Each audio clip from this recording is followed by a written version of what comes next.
Welcome to மஞ்சள் kitchen. மஞ்சள் கிச்சனில் இன்றைக்கி நம்ம கோவக்காய் பொரியல் பார்க்க போகிறோம். இந்த மாதிரி கத்திரிக்காய் மாதிரி நீளமாக கட் பண்ணி வச்சுங்க கோவக்காவை.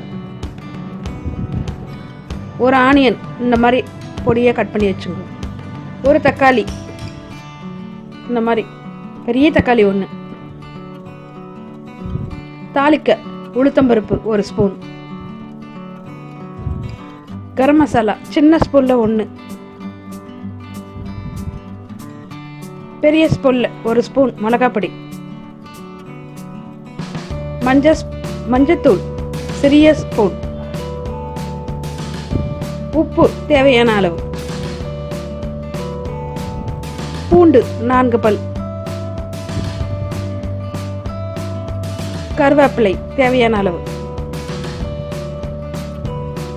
இப்போ ஒரு கடாயில் 4 ஸ்பூன் எண்ணெய் ஊற்றுங்க. இதுக்கு எண்ணெய் கொஞ்சம் தேவைப்படும். ஒரு 4 ஸ்பூன் வேணும். எண்ணெய் காஞ்சோன்னா உளுத்தம்பருப்பு போடுங்க.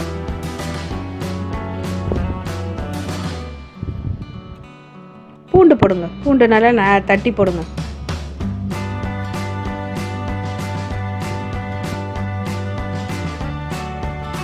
இப்போ நல்லா செவக்கட்டும்.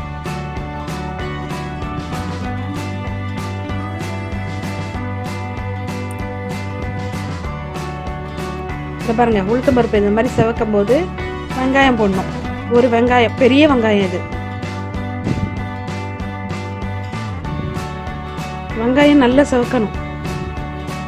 இந்த கோவக்காய் வந்து ஒரு டேஸ்டே வராது. கத்திரிக்காய் மாதிரி ஒரு டேஸ்ட் வராது.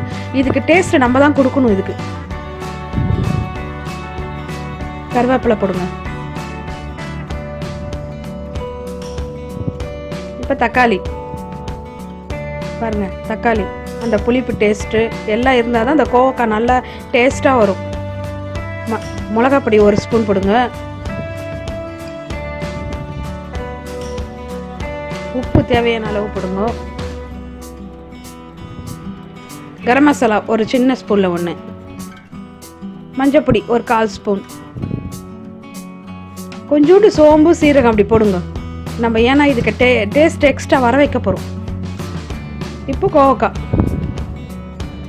கோவக்காய் பொரியல் வந்து உங்களுக்கு கத்திரிக்காய் பொரியல் மாதிரி ஒரு டேஸ்ட் வராது. இதுக்கு நம்ம தான் டேஸ்ட் கொடுக்கணும். இந்த கோவக்காய் வந்து பிபிக்குலாம் ரொம்ப நல்லது. வாரத்தில் ஒரு நாள் யூஸ் பண்ணணும். பசங்கள்லாம் கோவக்காய் பொரியல்லாம் வேணாம் சொல்லுவாங்க. நம்ம தான் இதை நல்ல விதமாக செஞ்சு அவங்களுக்கு நீ கோவக்காய் பொரியலும் வாரத்தில் ஒரு நாள் செஞ்சு அவங்களுக்கு பழக்கம் பண்ணணும். கோவக்காய் சாப்பிட்டா உடம்புக்கு நல்லது. எந்த ஒரு பொருளும் எது நல்லதோ அது அவ்வளோவா டேஸ்ட் இருக்காது. அதுக்கு நம்ம தான் டேஸ்ட்டாக சமைச்சு கொடுக்கணும். இது பாருங்கள், இந்த கோவக்காய்க்கு நிறைய தண்ணி ஊற்றணும். ஏன்னா கோவக்காய் லேட்டாக வேகிறதுக்கு. சரியாக வேகலைன்னா ஒரு மாதிரி கசப்பாக இருக்கும். அப்புறம் பசங்க பொரியல் வேணான்னு சொல்லுவாங்க. அதனால கோவக்காய் மட்டும் நல்லா வேக வைங்க. இந்த பாருங்க எவ்வளோ நேரம் வந்து தெரியுமா இந்த கோவக்காய். அப்போ கூட பாருங்களேன் எப்படி இருக்கு பாருங்க. நேரம் கத்திரிக்காய் இருந்தோன்னா கொலன்னு ஆகிடும். ஆனால் கோவக்காய் பாருங்க எப்படி இருக்கு. அதனால இன்னும் கொஞ்சம் நேரம் நம்ம நல்லா வேக வைப்போம். பார்த்தீங்களா இப்போ எப்படி வெந்துச்சு பாருங்க. இந்த மாதிரி கொலன்னு இருந்தால் தான் கோவக்காய் கசப்பு இல்லாமல் இருக்கும். கோவக்காய் பொரியல் ரெடி. தேங்க்யூ.